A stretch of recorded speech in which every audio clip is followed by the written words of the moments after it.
नमस्कार दोस्तों, स्वागत है आप सबको आपके अपने YouTube चैनल पे। दोस्तों, जैसा कि आप सभी लोगों को पता ही है कि जो बिहार शिक्षक भर्ती का जो फेज़ 2 का जो रिज़ल्ट है वो आना शुरू हो गया है। यह जो रिज़ल्ट है यह एक ऑफ़िशियल नोटिफ़िकेशन आया था जिसमें बताया गया था कि 23 तारीख से लेके 25 तारीख तक जितने भी सब्जेक्ट का जो रिज़ल्ट है वो डिक्लेयर कर दिया जाएगा। तो अभी तक जो है 6 to 8 का और 9 से 10 का जो है ज़्यादातर जो सब्जेक्ट का जो है रिज़ल्ट जारी कर दिया गया है। और जो बचा हुआ है वो जो है आज शाम तक जो है डिक्लेयर कर ही दिया जाएगा, क्योंकि जो है कल से जो है इसका जो है काउंसलिंग स्टार्ट होने वाला है। तो आज के इस वीडियो में हम आपको बताएंगे कि जो बॉटनी का जो है एक्सपेक्टेड जो कट ऑफ है कितना तक जाने वाला है और इसका जो रिजल्ट है कितने बजे तक आएगा।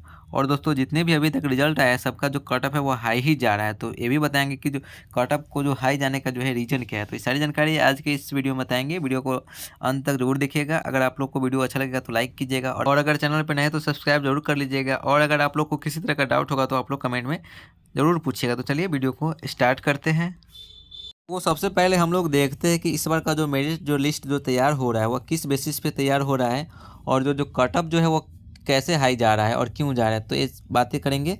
तो चलिए सबसे पहले देख लेते हैं कि जो कट ऑफ जो है हाई क्यों जा रहा है। तो इसका जो हाई जाने का जो मेन कारण है वो है कि बीपीएससी की तरफ से क्या है कि 2-3 दिन पहले एक नोटिफिकेशन जारी हुआ था और उसमें बताया गया था, लैंग्वेज पेपर के रिलेटेड वो नोटिफिकेशन था, जिसमें बोला गया था कि अगर आप लोग का जो 1 से 5 में अगर लैंग्वेज पेपर क्वालिफाई है तो रिजल्ट आएगा, और अगर क्वालिफाई नहीं है तो रिजल्ट नहीं आएगा। ये किस में था? ये 1 से 5 में था।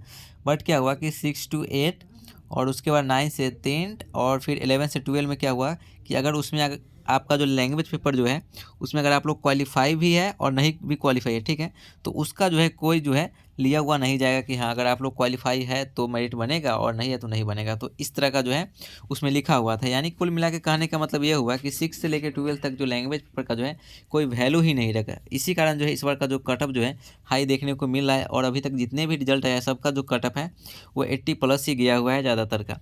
अब देखिए समझ लेते हैं कि क्यों हाई जा रहा है। तो देखिए, मान लीजिए किसी दो कैंडिडेट का, किसी का 80 नंबर है और किसी का जो है 85 नंबर है, ठीक है। 80 नंबर वाला क्या है कि क्वालिफाई है लैंग्वेज पेपर में, ठीक है, और 85 नंबर वाला क्या है कि डिसक्वालीफाई है लैंग्वेज पेपर में, ठीक है। तो जो मेरिट बनेगा तो वो किसका बनेगा? जो लैंग्वेज पेपर में डिसक्वालीफाई है, यानी कि वो क्वालिफाई भी नहीं है लेकिन उसका क्या है नंबर ज़्यादा है, तो इसका जो है मेरिट में नाम आएगा।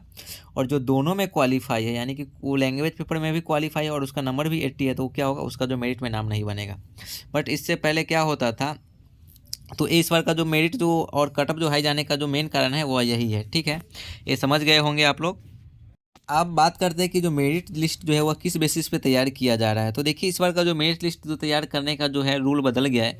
पिछले बार क्या होता था, अगर किसी दो कैंडिडेट का जो नंबर है वह सेम रहता था, ठीक है, तो उस स्थिति में जो है एज के अकॉर्डिंग जो मेरिट तैयार किया जाता था। बट इस बार क्या होगा कि अगर किसी दो कैंडिडेट का जो नंबर है वो सेम है, ठीक है, तो उस स्थिति में क्या होगा, अगर टाई ब्रेकर हो रहा है तो लैंग्वेज पेपर देखा जाएगा और फिर लैंग्वेज पेपर में जिसका नंबर ज़्यादा है उसका मेरिट में नाम आएगा और जिसका कम है उसका जो नहीं आएगा। और अगर दोनों में सेम आ रहा है, ठीक है, तो जब दोनों में सेम आएगा तब क्या होगा कि फिर एज देखा जाएगा और फिर एज के अकॉर्डिंग क्या हो जाएगा, फिर उसका जो है मेरिट तैयार किया जाएगा।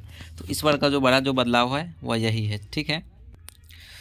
अब हम लोग देख लेते हैं इस बार का जो बॉटनी का जो रिजल्ट है और जो एक्सपेक्टेड जो कट ऑफ है वो कितना तक जाने वाला है और जो रिजल्ट है वो कब तक आएगा। तो देखिए, अगर बात करें इस बार जो बीपीएससी टीआरई 2 में जो बॉटनी का जो पीजीटी का जो एक्सपेक्टेड जो कटअप जो जाने की जो संभावना है, देखिए हम बहुत से स्टूडेंट से बात की है, लगभग जो है 50 से 60 के बीच में स्टूडेंट से हम लोग बात किए हैं। फिर वहाँ से पता चला है कि इस बार का जो क्वेश्चन का जो लेवल था वो ज़्यादा हार्ड नहीं था, ठीक है, इजी लेवल का ही क्वेश्चन था, ठीक है। तो इजी लेवल का क्वेश्चन था, इसके कहने का मतलब क्या है कि कटअप जो है थोड़ा हाई जाएगा। बट जब कटअप जो हाई जाएगा तो कंपटीशन भी रहना चाहिए। तो इस बार जो है बॉटनी में जो है कंपटीशन ज़्यादा नहीं है, इसी कारण जो कटअप जो है वो लो लेवल पर ही रहेगा, ठीक है।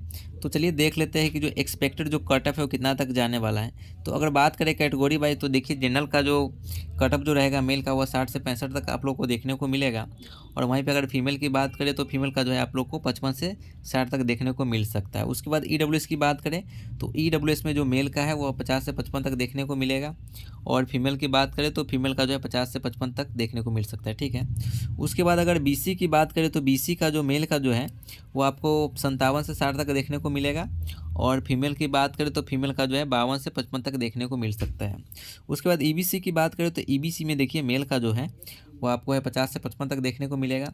और फीमेल की बात करें तो फीमेल का जो है 45 से 50 तक देखने को मिलेगा, ठीक है। उसके बाद अगर एससी की बात करें तो एससी में जो मेल का जो है जो कटअप है वो 45 से 50 तक देखने को मिलेगा। और फीमेल की बात करें तो फीमेल का जो है ये 40 से 45 तक देखने को मिल सकता है, ठीक है। उसके बाद अगर एसटी की बात करें तो एसटी का जो मेल और फीमेल का जो है वो सेम ही रहेगा। फीमेल का हो सकता है जो पासिंग मार्क्स है वहाँ से उठाया जाए, पासिंग मार्क्स जो कि 39 रखा गया है, तो इस पर जो है उठाया जाएगा। तो जैसा कि देख सकते हैं इस बार जो बॉटनी का जो एक्सपेक्टेड जो कटअप जो जाने की संभावना है वो यही है, इसी के बीच में है। और रिजल्ट जो है शाम तक तो आ ही जाएगा। इसका रिजल्ट की बात करें तो देखिए जो रिजल्ट है वो शाम तक जो है डिक्लेयर कर दिया जाएगा, क्योंकि जो कल से है काउंसलिंग स्टार्ट हो रहा है। बात करते हैं कि जो रिजल्ट है वो रुक रुक के क्यों आ रहा है, तो देखिए जो रिजल्ट जो रुक रुक के आने का जो मेन कारण जो है क्या है कि इस बार जो कटअप जो है वो हर एक जितना भी एग्ज़ाम हुआ है और जितना भी क्लास है और जितना भी सब्जेक्ट है सब में क्या है कटअप थोड़ा हाई गया हुआ है। तो हाई जाने के कारण क्या हुआ कि अगर एक ही बार जो रिजल्ट अपलोड होगा तो क्या होगा, प्रदर्शन सब करने लगेंगे जितने भी स्टूडेंट हैं। तो इसी कारण जो है जो रिजल्ट है वो धीरे धीरे जारी किया जा रहा है। जैसा कि आप देख ही रहे हैं कि एक साथ जो रिजल्ट है वो नहीं जारी किया हुआ जा रहा है, ठीक है। तो ये सारी जानकारी थी आज की इस वीडियो में। मिलेंगे अगले वीडियो में, तब तक के लिए जय हिंद।